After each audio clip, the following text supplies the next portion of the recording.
பல்லாயிரம் ஆண்டு கடந்து வள்ளுவனின் ஒளியில் புகுந்து அவ்வையின் அவையில் தவழ்ந்த எம் தமிழ்தாயை வணங்கி அனைவருக்கும் என் அன்பான வணக்கங்களை கூறி என் உரையை தொடங்குகிறேன். நான் பேச எடுத்துக்கொண்ட தலைப்பு என்னவென்றால் கர்ம வீரர் காமராஜர்.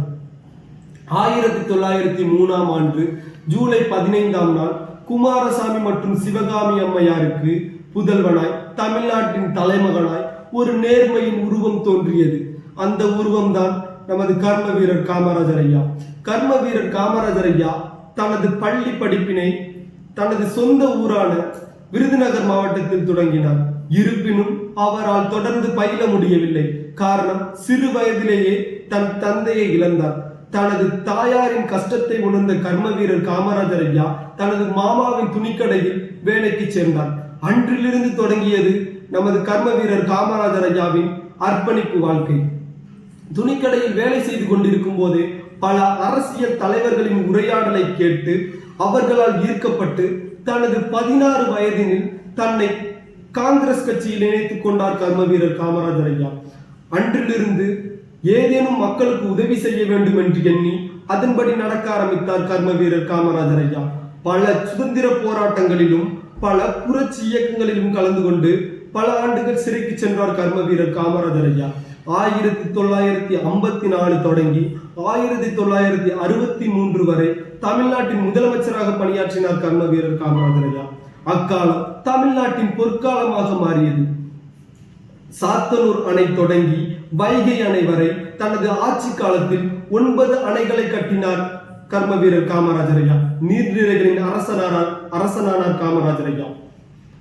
தொழில்துறையில் தமிழ்நாடு முன்னேற வேண்டும் என்று எண்ணி பல படித்த இளைஞர்களுக்கு வேலை வாய்ப்பு வழங்க வேண்டும் என்று எண்ணி பல திட்டங்களை கொண்டு வந்தார் கர்ம வீரர் காமராஜர் ஐயா. அதில் முக்கியமானவை நிலக்கரி திட்டம் மற்றும் பெரம்பூர் ரயில் பெட்டி தொழில் திட்டம் தொடங்கி பல திட்டங்களை கொண்டு வந்தார் கர்ம வீரர் காமராஜர் ஐயா. படிக்காத கர்ம வீரர் காமராஜர் ஐயா படித்த இளைஞர்களுக்கான வேலை வாய்ப்பை வழங்குவது அவரது புத்தி கூர்மையை வெளிக்காட்டியது. இவை மட்டுமா நீ செய்த செயல்? கல்வி கண் திறந்த வல்லலே. குலக்கல்வி திட்டத்தினை ஒழித்து மூடியிருந்த 6000த்திற்கும் மேற்பட்ட பள்ளிகளை திறந்து 17,000த்திற்கும் மேற்பட்ட புதிய பள்ளிகளை சிறு சிறு கிராமங்களுக்கு தானே சென்று திறந்து வைத்தார் கல்வி கண் திறந்த கர்ம வீரர் காமராஜர் ஐயா. பள்ளிகள் திறந்தும் பல மாணவர்கள் பள்ளிக்கு செல்லவில்லை. ஐயா ஒரு முறை காரில் சென்று கொண்டிருக்கும் போது ஒரு சிறுவனிடம் கேட்டார், ஏன் பள்ளிக்கு செல்லவில்லை என்று. அதற்கு அந்த சிறுவன் பதிலளித்தால், நான் பள்ளிக்கு சென்றால் எனக்கு மதிய உணவு யார் அளிப்பார் அப்படி என்று கேட்டார். அன்று யோசிக்க ஆரம்பித்தார் இந்த மதிய உணவு திட்டத்திற்காக. இந்த மதிய உணவு திட்டத்தினை செயல்படுத்துவதற்கு கர்ம வீரர் ஐயாவிற்கு மேலிடத்திலிருந்து பல சிக்கல்களும் பல இடையூறுகளும் நேர்ந்தன. தான் பிச்சை எடுத்தாவது தன் பிள்ளைகளை படிக்க வைக்க வேண்டும் என்று, தன் பிள்ளைகளுக்கு மதிய உணவு வழங்க வேண்டும் என்று எண்ணினார் கர்ம வீரர் காமராஜர் ஐயா. அன்று பசிப்பினி போக்கிய பகலவனானார் கர்ம வீரர் காமராஜர் ஐயா. நேர்மைக்கு சொந்தக்காரன் நம் கர்ம வீரர் காமராஜர் ஐயா. அதற்கு உதாரணமாக ஐயா ஒரு முறை தனது தாயாரின் வீட்டிற்கு செல்லும் போது வீட்டினுள் ஒரு இலவசமாக தண்ணீர் குழாய் அரசு ஊழியர்கள் அமைத்து வைத்ததை பார்த்தார். கடும் கோபமடைந்த கர்ம வீரர் காமராஜர் ஐயா அரசு அதிகாரியிடம் உடனே இதை அப்புறப்படுத்துங்கள் என்று கூறினார். ஊர் மக்களும் ஊர் பெண்களும் பொது குழாயில் தான் தண்ணீர் பிடிக்கிறார்கள், என் தாயாருக்கு மட்டும் ஏன் இலவசம் என்ற இப்படி ஒரு நேர்மையான பெருந்தலைவரை நம் நாடு பார்த்தது உண்டா? எல்லோருக்குமான தலைவரானார் நம் கர்ம வீரர் காமராஜர் ஐயா. பொதுக்கூட்டத்தில் ஒரு முறை ஒருவர் ஐயாவிடம் கேட்டார், நீங்களும் பெரியாரை பின்பற்றி இப்படி சாதியின் அடிப்படையில் இடஒதுக்கீடு பண்ணி கொண்டே போனால் தகுதியும் திறமையும் என்ன ஆகிறது அப்படி என்று கேட்டார். அதற்கு ஐயா கூறினார், எந்த ஒரு தாழ்த்தப்பட்ட மருத்துவர் ஊசி போட்டு நோயாளி இறந்திருக்காருன்னு, எந்த ஒரு பிற்படுத்தப்பட்ட இன்ஜினியர் பாலங்கட்டி இடிஞ்சு போயிருக்குன்னு, தகுதியும் திறமையும் ஒரே மாதிரியானது, வாய்ப்பு கொடுத்தா வளர்ந்துட்டு போறாங்க. என்ன ஒரு மகத்தான தலைவன் நம் கர்ம வீரர் காமராஜர் ஐயா. ஐயாவிடம் அதிகாரி ஒருவர் கேட்டார், ஏன் பள்ளிக்கும் கல்விக்கும் இவ்வளவு செய்து கொண்டிருக்கிறீர்கள் என்று.